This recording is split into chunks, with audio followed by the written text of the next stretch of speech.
বকখালিতে আমরা যেই হোটেলে ছিলাম সেটা হচ্ছে এটা, বিজয়া ট্যুরিস্ট লজ। কলকাতা থেকে বকখালির দিকে আসতে ডান দিকে পড়ে এটা।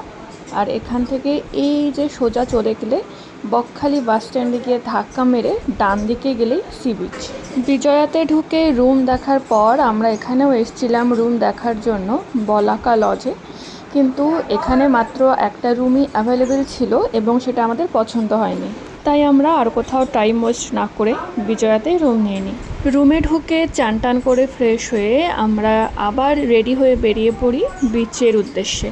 আগে থেকেই ঠিক করে রেখেছিলাম নেক্সট যখন সি বিচে যাব তখন এই লং গাউনটাই পরবো। লাস্ট টাইম এটা পরেছিলাম বড়দার বিয়ের পর, যখন ফুল ফ্যামিলি মিলে ইকো পার্কে ছিলাম। তখন এটা ভীষণ টাইট ছিল, মানে একেবারে ফিটিংস ছিল। এখন একদম ঠিকঠাক হয়েছে, একটু লুজ হয়েছে। সন্ধে 6:30 নাগাদ আমরা বিচে পৌঁছলাম। আমাদের রুম থেকে হেঁটে 10 মিনিট লেগেছে বিচে যেতে। এখানে এত সুন্দর হাওয়া দিচ্ছিল যে আর কি বলবো। নতুন জায়গায় ঘুরতে এসেছি আর ফুচকা ট্রাই করব না সেটা কি হয়?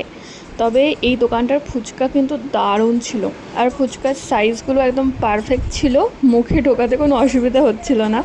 এই যে সামনে এই চেয়ারগুলো দেখতে পাচ্ছ, এগুলো এখানকার লোকাল লোকরা কিন্তু ভাড়া খাটায় বসার জন্য। পার চেয়ারে পার ঘন্টায় কেউ 10 টাকা, কেউ 20 টাকা করে নেয়। তোমরা ভিডিওতে যেরকম ওয়েদার দেখতে পাচ্ছ তার থেকেও 10 গুণ সুন্দর ছিল এখানকার লাইভ ওয়েদার। আমরা অর্ধেক টাইম ওয়েদারটাকেই ফিল করছিলাম, ছবি টবি বেশি তুলিনি খুব একটা। হ্যাঁ, তবে টুকটাক খাওয়া দাওয়া করেছিলাম, ভুট্টা, তারপর কফি।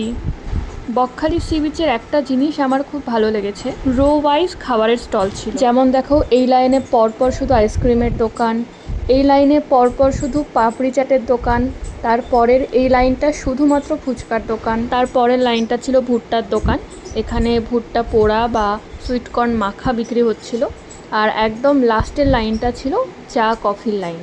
চা কফির লাইনে একটা মাত্র দোকান ছিল যেখানে চিকেন পপকর্ন টাইপের চিকেন ফ্রাইগুলো বিক্রি হচ্ছে। ওখানে প্রথমে আমরা চিকেন পপকর্ন দেখে গেছিলাম, কিন্তু পরে এসে দেখি সব পপকর্ন শেষ হয়ে গেছে। তাই আমরা দুজনে দুটো বড় বড় সাইজের এই চিকেন ফ্রাই নিয়ে নিয়েছিলাম। একটা ছিল 50 টাকা করে পিস।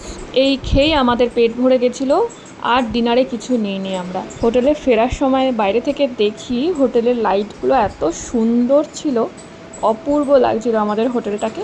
ওপর দিক থেকে সেকেন্ড রোয়ের লেফট সাইড থেকে সেকেন্ড ব্যালকানিটা ছিল আমাদের রুমের ব্যালকানি।